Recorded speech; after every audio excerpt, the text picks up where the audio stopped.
Kip, are you all ready? You know we can't hear you, right? Kip is here. Yes, I think I am ready. All right. Well, Yeah. we're less than 30 seconds out, and the countdown is on. All right. Occasionally, I'll invite people to talk, which means unmute them, but then please go mute them all again. Okay. If they get out of hand or when I start. Well, if you tell me who you want unmuted, we can do that too. So that's the biggest so you're going to hear this entire weekend. I just wanted to be the first one to do that. Welcome to the Virtual Empowerment Weekend. My name is Lois Margolin, and I will be your facilitator for this session. Let's go over some housekeeping items. You are not in a speech contest. Just in case you were wondering, you are not in a speech contest today. You are in an amazing session with Kip Barkley on elements of storytelling. You are muted now and will remain muted until Kip tells me to unmute you, or if you raise your hand and he wants to have you unmuted. Your videos are on, so don't turn them off. Let us see you. Give them some love. Let them know you're here. Remember that you can be seen. So if there is anything there you really don't want us to see, we are happy for you to turn off your camera. At the end of the session, I will paste the evaluation form link in the chat window. And I heard that Kip is giving, what was it, $5 for every 5 that they put on their evaluation? Kudos. So let's hear about Kip. Kip will now present the workshop on what makes for a good story. There is you, the teller, you, the audience, and the story. There are characters, settings, plots, and some conflict to liven up. Kip will demonstrate classic tales and then pick them apart. DTM Barkley has been a Toastmaster for 30 plus years and is a member of the Florida Storytelling Association. Come, be entertained, and tell a better story with distinguished Toastmaster, Kip Barkley. Let's give him a round of applause. Hey. Hello, everyone. Mic is on. I am seeing, do I see me? Am I there? Are you all getting to see me? Welcome. I'm going to share a little bit of screen here for a moment. We're doing elements of storytelling. That's what we're about, and I am delighted to be doing this stuff. Let's see here. There it goes. There are some presentation tips. I have my handouts online at this link, earlybirdtm.org/story. The handout is there, the PowerPoint's there, a bunch of good stuff is there. Good stuff to know about. One thing you can do is pin my video, so when the slides are going, if you pin me as the sole person, then you don't get the other lovely faces down the side, and you get to see me. I'll be flipping in and out of PowerPoint a little bit. Very dangerous, but I'm going to do that. Be aware that there's this funny little mark up at the top. That little box with a corner chewed out of it, that will swap the screen and the video at your own control. You can flip back and forth and do these wonderful things yourself. Okay. Stories.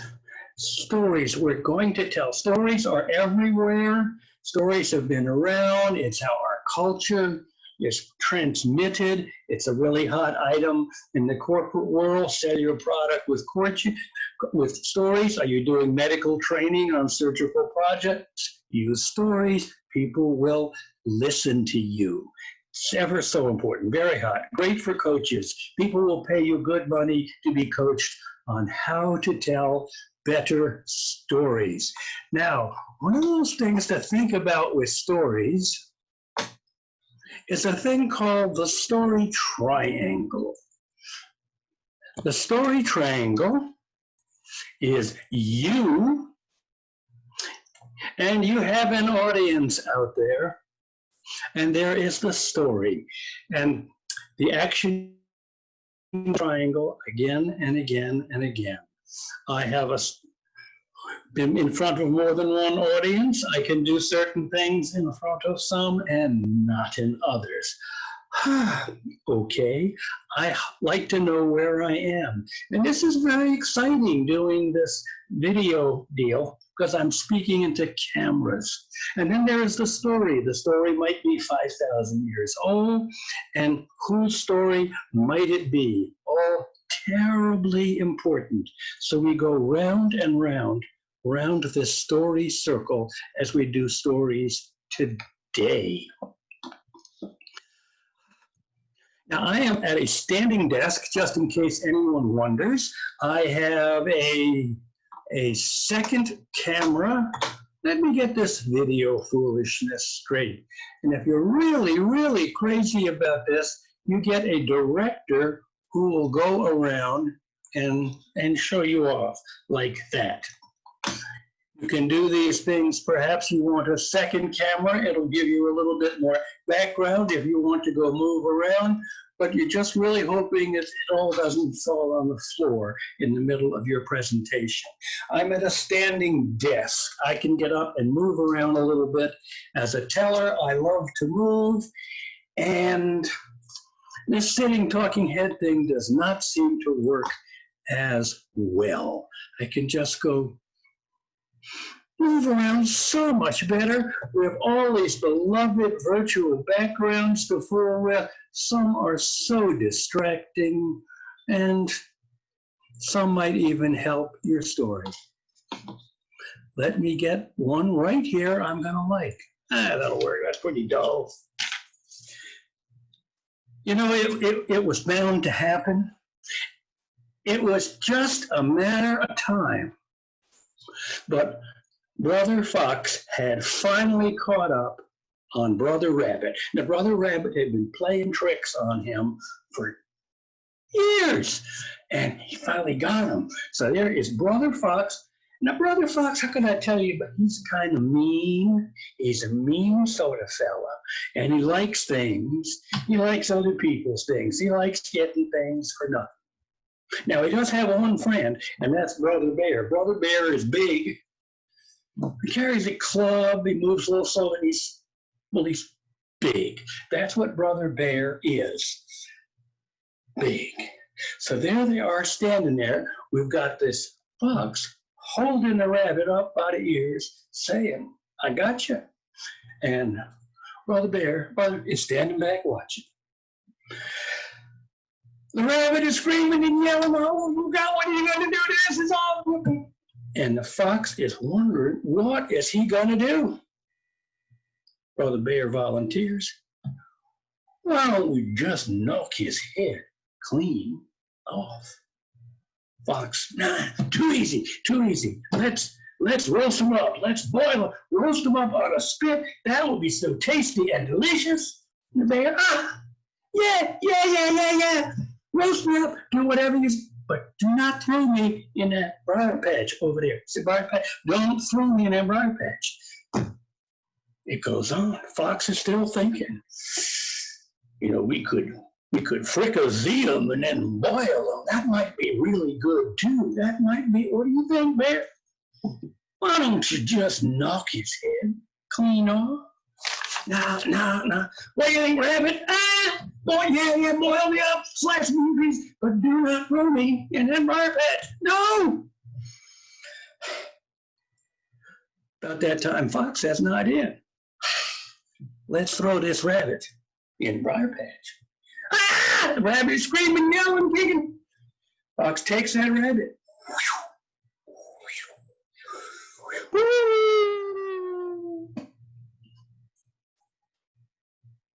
Silence.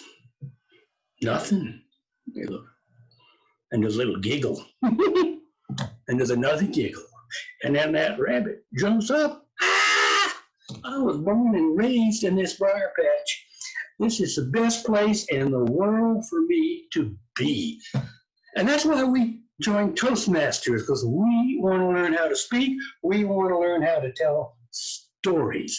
Let other people be terrified of the lectern, but show me a lectern, show you good people a lectern, and away we go. We got the skills, and this is our home. Ain't it great? Thank you. What can I tell you about that story? It has 3 characters in it. 3 is just about enough. That's all I can keep track of on the shopping list of Publix. 3 characters I can follow. And they're all kind of different. You got this scary, skinny rabbit. You got this crafty fox and big, slow bear. 3 different characters. I can follow them. I move around a little bit to make it a little more obvious who's talking when I'm talking. We're in a setting. It's not much of a setting. This is a fragment lifted out of some stories from someplace. But we do have a plot. We do have a plot like what's going to happen to this rabbit when we have a conflict.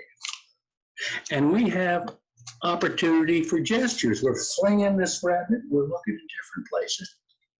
This story is a lovely example of the pieces to a good story. So when you're thinking about a story, you want to think, yep, 3 characters is good. If I got 6, let's get rid of some or mash them together, make 2 of them 1. Do something like that. And is there a conflict? Are we going any place?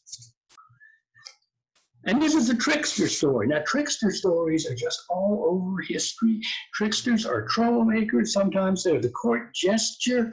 They are many different sorts of things. Now, this particular story is one I grew up with. It was part of my culture. It was on television. Storytellers told it, but it's an African folktale. Okay? Well, there's Aesop's folk tales too. They're good. But there's some people who might take some objection saying, how come Kip Barkley is telling an African folk tale? Well, we Toastmasters do not like to distract from our message. So we think we're going to get the whole audience throwing their shoes at us. We go find another way to say something. I would never tell a story of Arinze the spider because that's island. I'm not an island man. I would not tell a story of coal miners because I am not a coal miner. Yeah, I'm seeing notes go by. Good. Yes, but everybody has a trickster. Now, the story I told is a story with characters and settings, conflict. Now, there's other really good stories that are just a different genre. They're called a narration, like one you may have heard somewhere. In the beginning, God created the heaven and the earth was without form and void, and darkness was upon the face of the deep. And the Spirit of God moved upon the surface of the waters, and God said, let there be light. And there was light, and God saw the light, that it was good. That's a narration. That's a sacred text. Narrations are different than the kind of stories you might want to tell on a platform where someone might pay you. If you're in church, tell both. Both work really good. Both work really good. Why do we turn on mic? See if anybody's got something to say on this, because I feel really like I'm flying blind here. I see smiling faces, and I know these people. They're my friends. Does somebody have a comment to offer before I move into another story?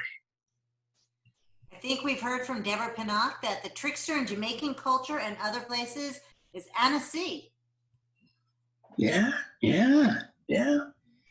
In Japan, the trickster is also a fox, and he's in full regalia, but there's a tail sticking out of his robe. You see that. And Dave Bricker is reminding us that Brer Rabbit comes from Uncle Remus, his Songs and Stories by Joel Chandler Harris in 1881. Dave is not saying he is from that time frame.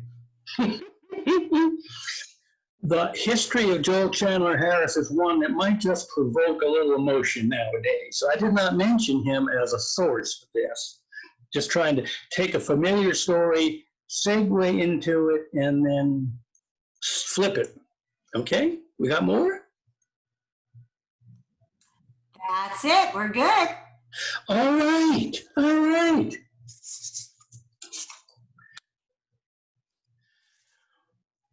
Once upon a time, I was going home to see my folks in Virginia. I was driving from Washington, D.C., and I was driving down Route 29, and I'm driving past all those beautiful rolling hills and greenery. It's a lovely day. The sky is blue. And there's white picket fences and farms and long driveways. And I'm heading to Charlottesville, Virginia. And I was brought up there. It's a fine place to be, fine place. And I got a lot of memories there because I could walk around the streets and see schools I went to and churches I went to, places I used to live. I just like it. I just get wistful and dreamy as I do that sort of thing. As I'm heading down this road, Route 29, on my way to Charlottesville, Virginia. And it's such a lovely day. And I'm so happy. And I go zooming over this hill. I think zooming might have been what I was doing, because down at the bottom of that hill was the law. And there he was, the classic Virginia State Trooper. Well, he's got the Smokey the Bear hat. He's got the full uniform and the belly. They don't all have to have bellies. This guy did, and the stereotype does have the belly. And he just motioned to me, and I pulled ahead of him. And I sat there in my car, and I thought, now what? Well, that's a few years ago and all that. So I sat there. And I just sat there and thought, now well, I'm just waiting for this guy. Now I got the hands-on steering wheel and all this sort of bit. And I gonna see. So the man comes up. I roll down the window and he says, boy, where are you going so fast? Now, being a Toastmaster, I recognize this as table topics. I now have time to get up and do a table topic. And we'll find out later whether I want a ribbon or anything else before doing it. So I gave him a 5-word speech. 2 of the words were silent. I said, I'm going home. And he thought to himself, home. Home is good. Everyone ought to go home once in a while. Yeah, home. So he got back to me and said, get on out of here, boy. Don't drive so fast. You'll have to get yourself a ticket doing that kind of thing. Table topics. Now, is there something better I should have said? No. Got to get a ticket? Certainly not. That's how you know you did well. I seem to have relatively good luck with police, and that's because I'm charming. We're not going to worry about any more of that stuff. Stories. Stories. You can get some drama. I like putting twists in stories. I do. Let's think about one. Let's go back into history. The scene was the Roman Colosseum. The gladiators had been slaughtering each other all day. The crowd was yelling for more. It was 67 AD. The Emperor Nero was there on his throne, watching the proceedings. And as the winning gladiators were led off to fight again another day, those that didn't win were carried off. The crowd yelled, more, more, more. And the emperor sat there looking bored and shrugged. Bring out the Christians. And then there came from the far end of the Colosseum a roar from behind the portal. And 4 ragged individuals were led out and placed in the center of the Colosseum to stand there, and off in the distance again, roar. 3 of the 4 run towards the emperor. No help there. No help at all. And the 4th just stood there, a young girl, facing the noise. Out came the lion, and it bounded across the Colosseum. bounded up to her, pushing her down, and stood over her, and there was silence. The crowd waited, gleams in their eye. No more roars from the lion, only a whimper. And it ran off, back down from where it came, back looking for its cage. The three other folks came out to the lady. What did you do? What did you say to that lion? Did you tell him of our religion, our risen Lord? She said, no. I just told that lion that after dinner, you'd be expected to say a few words. That's why we don't let lions in Toastmasters. They might get confident and become even more dangerous to people who do not need that grief. So what makes a story good? I think connecting with the audience is a wonderful thing. And staring at a camera, some people who do cameras will put 5 or 6 shills in front of them so that everything works. I watch 2 comics, Trevor Noah and Stephen Colbert. Stephen Colbert is very accustomed to audience response, and Trevor Noah can go either way. And you watch Colbert, and it's harder for him to do what he's doing now because he's not getting that feedback. What makes a good story? 3 characters, some settings so you know where you are, and a plot, and on we go. Do we have some questions? Where are we? I like to hear. We do have some questions and we have some comments. So Deborah Pinnock was asking, what's the formula or basic format for building a story around data statistics in a business setting? Data statistics in a business setting, you're gonna have, wow! I think you're still going to need 3 characters. You got to have some kind of story in that. Now, I once knew an attorney called Conrad Teitel. He did estate planning law, and that packs him in. That is so yummy and exciting. If there was one of those next door, you wouldn't be in my workshop. Yeah, right. So the way he would describe estate planning was in an operating room. There was him, the attorney, because all the doctors have their attorney at arm's length, and the patient and staff and such. And there was a fly swatter. The fly swatter was generally the object of high value, which had to be conveyed to heirs, placed in trust, given to save the world or something like that. So he would build these situations from this ridiculous setup of an operating room and a fly swatter, and he would be carrying the fly swatter around as he would talk, but everyone could visualize it, and we'd wonder, would the fly swatter get to where it's supposed to go or not? You got to get off Excel if you're going to hold an audience, I would suggest, unless it's accountants. What more we got? Well, and that's a great question, because Deborah then follows it up with, why, since storytelling has been around since the beginning of time, is it now becoming so important in the business world? What has changed? Well, they probably didn't do enough of it, and then turned around and figured out it really works when somebody showed up and did it. We have fads in the business world as other places. Stories have always worked. They work in the business world in dang near any setting. You gotta play it, and we're talking about the tools to build it. So hey, it's a fad, and it's on the upswing. Yes, what else we got? Okay, well, it has been really fun listening to you with all these different voices that you're using. And Blaze Goldsmith asks, do you recommend you change your voice or accent for each character in a story?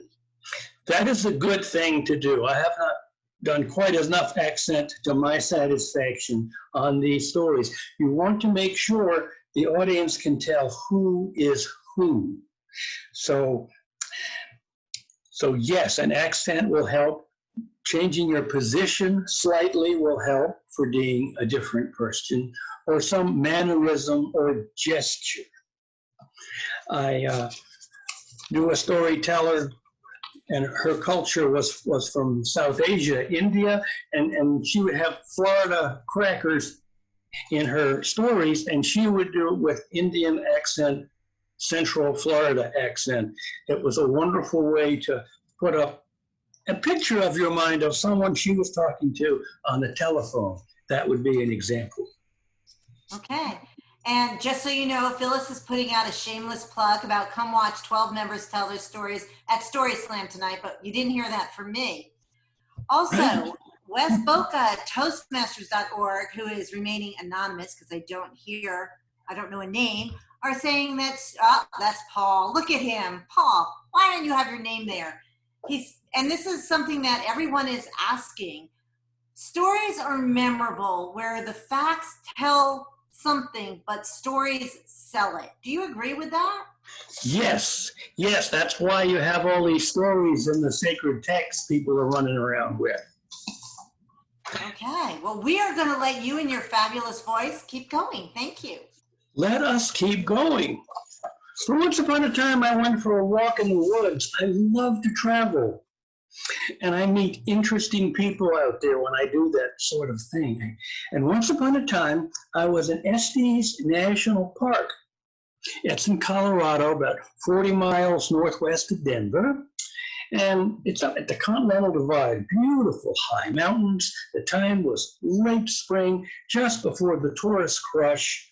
And I was signed up for a ranger's walk to explore a beautiful riverbed and valley. Loved it. Okay. Now, our guide was a woman of, well, shall we say, indeterminate age. She wore a ranger uniform with the Smokey the Bear hat. Her features were, should I say, well, pinch weathered. She's a ranger. Was she young, old, somewhere in? I don't know. But she was a storyteller. So the rest of it didn't matter. As we walked towards the Big Thompson River, she spoke of the changing seasons in the park. The floods from the melting ice were past, and the green was beginning to appear again. So we walked for a while, and a while, and a while. And then she picked up 2 pine cones, and she said, "What do you see?" Well, one pine cone was beautifully shaped. It's the kind of thing you'd put in a holiday ornament. The other one was kind of mangled and chewed up. All that. Me? Yeah, that's what I said I saw. That's what I saw. And she said, "Okay, but can you see the squirrel?" Yes, see, there was a squirrel, she said, that gnawed on this one pine cone so it doesn't look like the others. That's why it looks the way it does. Now, she said, this is what you see when you walk along the river. You look up. I looked 8 feet up. There were leaves, clumps of leaves in the trees that were starting to turn green. They had been placed there by the roaring river in its winter floods. We looked around at rocks, large rocks rounded on the edges because they had been dragged down the river bottom. These things are the size of Volkswagens, and they rumble along the bottom when the water is really high, and it pushes it on and on. Such a noise, she said. And then the calm returns, and how do you know what happened?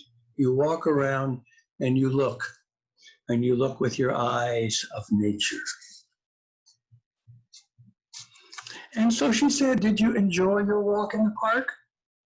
Yeah, sure, great. And now you're going back to your cities again, and your families and the place is familiar. Oh, yeah.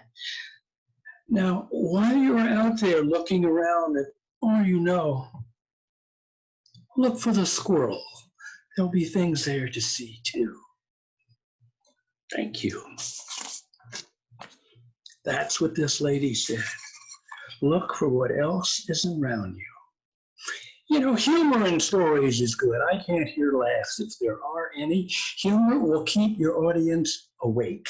Yes, humor makes them remember things too, just like a story itself. Humor will get you paid if you are looking for a paycheck for speaking to people. Now, sometimes you have to give your audience permission to laugh at you. Other people, it's just a great idea to laugh at them when you see them. They're not going to have to worry about permission so much. And those pauses they keep telling us about, slow down and wait for the laughs. Me, I will go pick a humorist or a funny person and watch what they do. That's so much easier than reading books and doing therapy. Yes, study, classes, all of that. That is what I would say. Pick a role model and watch. Pine cones. More comments? Yes. Well, first I want to say I love your idea. Pick a role model and watch, because when I joined Toastmasters, that's exactly what I did. Is I found someone and I said, when I grow up, that's who I want to be. But enough about me. Sandra Paris happened to add, and I think this is a really good point, accents add texture to your story. And I've noticed you've been doing a lot of different accents. How long have you been doing those kind of accents? I've been talking funny as soon as I learned how to talk. I come from a part of Virginia where I'll go playing and talk like a reindeer and I do that when I'm home so no one thinks I'm a foreigner. And I enjoy accents. I enjoy sounds, and I play with them. Okay. People learning English as a second language decide to be cautious of me because I play with things and they're not going to get standard English out of me. And it's going to be weird if they try it. We won't try then. We won't ask you to do that. The other thing that Mirabella's mentioned is this question. Isn't it proven by science that storytelling works because it helps us remember? She said during her interviews, her mentors and coaches advised her to answer using what they call her success stories. Do you agree? If they use a story, I would think success stories are good. Now you could use a failure story in a interview if it's really going to show a value that they want. Once upon a time, I competed for a science prize, and I did 20 experiments. I think it was photo cells or something, and none of the experiments worked. And so I did not get the science prize. But the story did demonstrate perseverance, that I just went, oh, no, this didn't work, no, this didn't. And I went and did something else that didn't work. So you want to paint, you are painting a picture with your stories.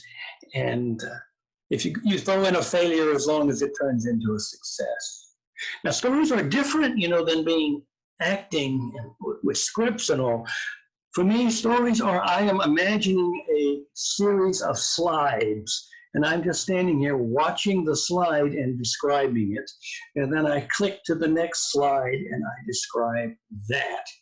That means I don't have to worry so much about forgetting what comes next, because I've got the next slide to look at. It's in my head. I do not have to memorize anything. Now, it helps to tell the story 20 times and smooth out the phrasing and all that. But stories are like movies where you lay them out as a storyboard, yeah. And you just sit back and look at the pictures, and there you go. Okay? I can't Enough read it. as I'm watching you, and one of the things you said is that periodically you'll move to have a different character. Yes. But I notice you're really not moving your body or your hands a lot. Is that on purpose when you're doing storytelling to not distract us?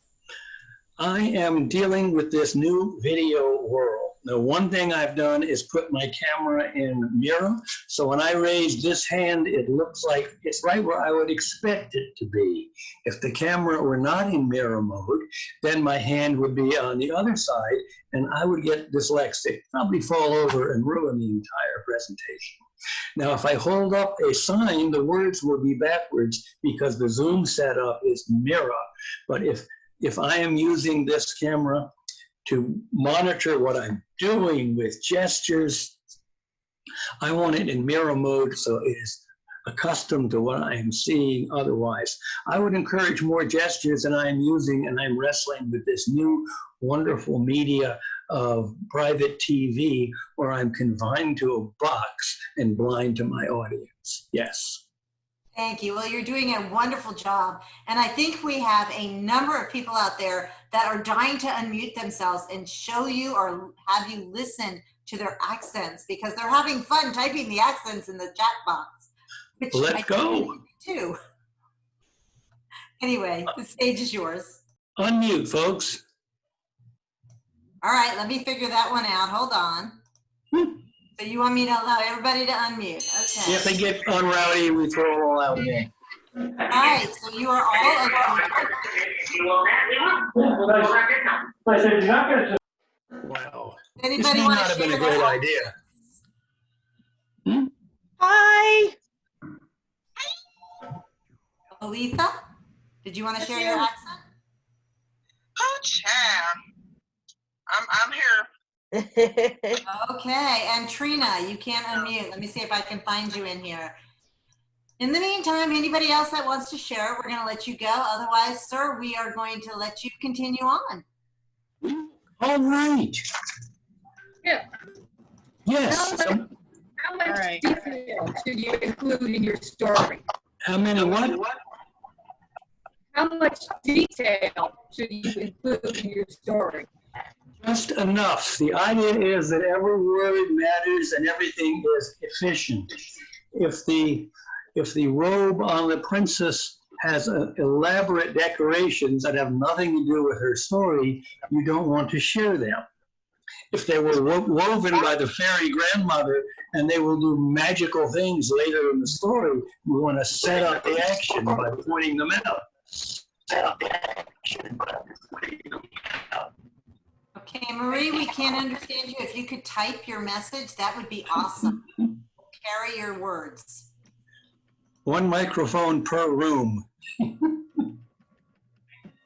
Anybody else? And we have from Sandra Paris, stories speak to our emotions, facts speak to our brain.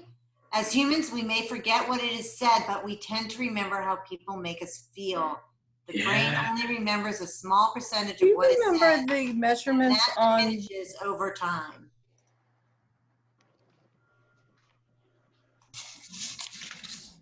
Yeah, yeah.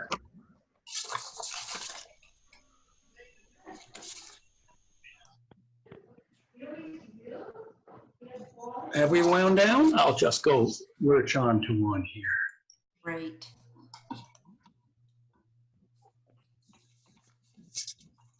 One of the storytelling themes you find came about forever and ever are the legends of the animal bride or groom. Hey, is mine or yours? I hear people talking, yes. Okay, let me take out my phone. Trina just did something. I know Trina. Hi, Trina. All right, shall we mute everybody and I'll go? I'm going to get distracting if I'm trying to be.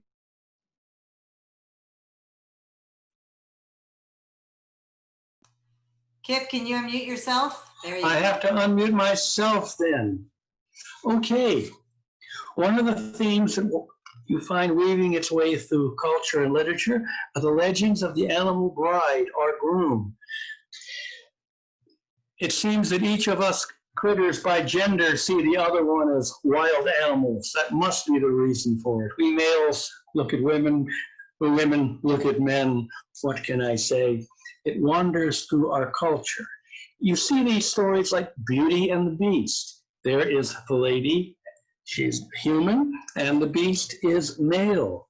Remember the story of Splash with Daryl Hannah, Tom Hanks. She was the female, she was the animal, he's the male.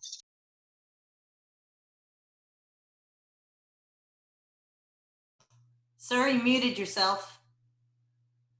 Good. There you go. So I was talking about Selkies. These are creatures that look like seals. They come ashore, strip off their skins and look like humans and perhaps fall in love on the mainland. The pattern in these stories is somewhat different depending on the gender of who is who.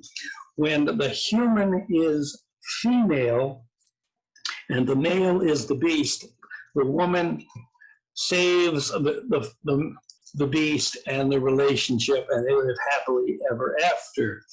When the human is a male and the creature is female, the male messes up, he breaks a promise, he does something, everything falls apart, and the female runs off to the wild. These are medieval legends and things like that. Now, there's the romance of Miscellany. It's from the 14th century. It's about the marvelous occurrence around the castle of Lissigny.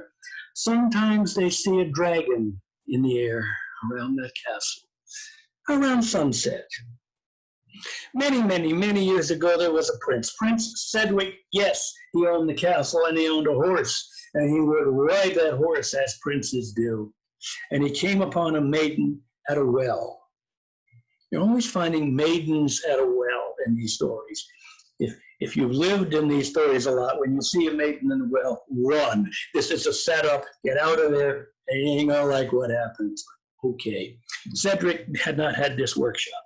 And he sees this lovely lady. He is smited by her beauty. He wants her to be his bride and take her back to his castle. And she says, I must always have my bath. I must not be far from the water. I will go with you if you promise to leave me private and alone in my bath. And he's, sure, whatever you say. And off they go. Oh, there's a wedding, great ceremony. You know how these medieval people love to party. And it lives happily. There was a kid. There was a kid or two. All was well. But the prince was bothered. The lady would still go to her bath. Once a week. It was medieval times, once a week. And she would close herself up in the bath and sing. Well, he had to know what was going on. So finally, he couldn't take it, and he tippy-toed in, and he pulled back the curtain, and there's this lovely lady, quite naked, but with a rather gigantic tail. Produced much shrieking and screaming, and off he went.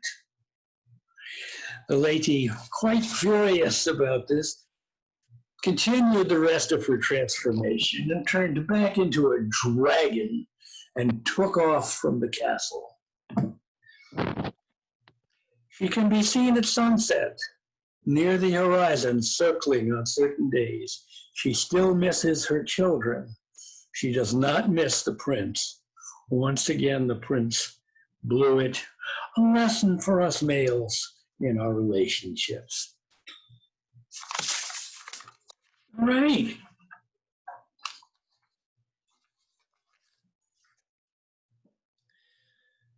There are individual things one might do with words that might look closer to a narration than a story, like perhaps a conjuring, when you might say something after dimming the lights, after dark. Way out in the Everglades, when the sun sets and the darkness comes on, there are things out there that start to move around. Hear the water dripping between the vines and sounds that just aren't human. When the sun goes down and it gets really dark, way out there in the Everglades, there are things stirring about that you just don't want to mess with. Now, it's good if somebody gets a little chill out of that. Ooh, that creature. Okay, let's see. What wonderful things can I talk about? When I want to be creative with a story, well, I will journal. I will laptop. When I get a great idea for a story or a bad idea for a story, I will write it down. And then I will talk it out and maybe write some more. And I will try little snippets of it. I love the checkout line at Publix for testing vignettes. Vignettes are 45-second stories because everyone there is a captive audience and they're bored. And as long as you don't look violent, you can just say anything you want and they'll put up with you. So being creative, I come up with something and then I play with it. And I like that idea. You know, there were too many characters. Let's make a composite. Let's put two characters together. Then I think of the images to this. What pictures? What does this look like when it's pictures? And rehearsing. Storytelling, well, they're like speeches. There's a muscle memory to stories like there is throwing a ball. If you get up and tell your story 10 times, it smooths out.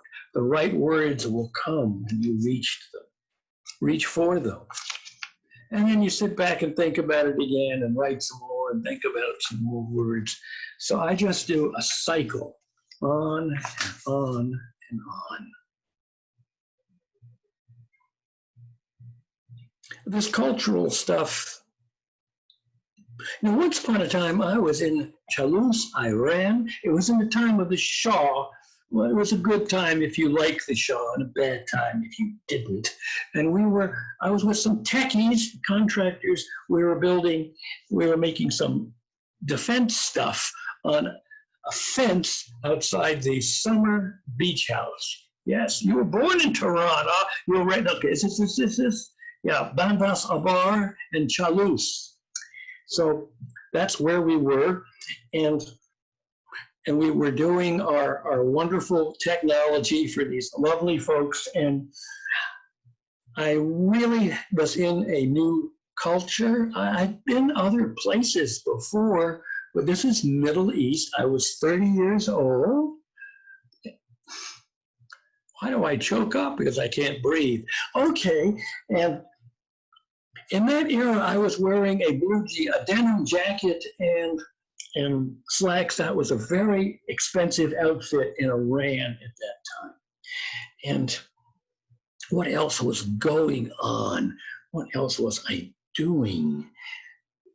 Well, we would work there, and I went. It was time to go home. So we would take the Mercedes bus. There's little bus vans. We're Mercedes, and we were riding along the coast from Bandas Abar to Chalus, our harbor, our hotel, my hotel. And I'd stayed late, so I'm all by myself. So I go out there and I get on a bus with a bunch of guys. And these guys were day laborer types, and that's a fine thing to be. And the bus just rode into the night. And I'm sitting there, and it had been raining. And I discovered that the national vegetable of Iran seems to be garlic, because you got the folks who've been working all day in the sun who like garlic and got wet and sitting in the bus with you. Okay, we're just guys out going home. And we rode on into the night. Well, a conversation was starting up. One of the folks seemed to take some notice and was talking about I guess it was me to other people. He's speaking Farsi. I have no idea what's going on, but he's chatting with them, and on goes the bus, and I just sit there. He got a little more vehement and excited about things, but I hadn't done anything wrong, and he didn't look angry or mean, so okay. And I just sit there, and this conversations come on, and I realize I am the topic of conversation on the bus. So we got to Chalus, and we all got off. Somehow this fellow had decided that the poor lost gringo had no place to stay for the night. I was a contractor. I was getting paid entirely too much money, staying in a very nice hotel. But I didn't want to offend the guy, hurt his feelings, or cause an international incident.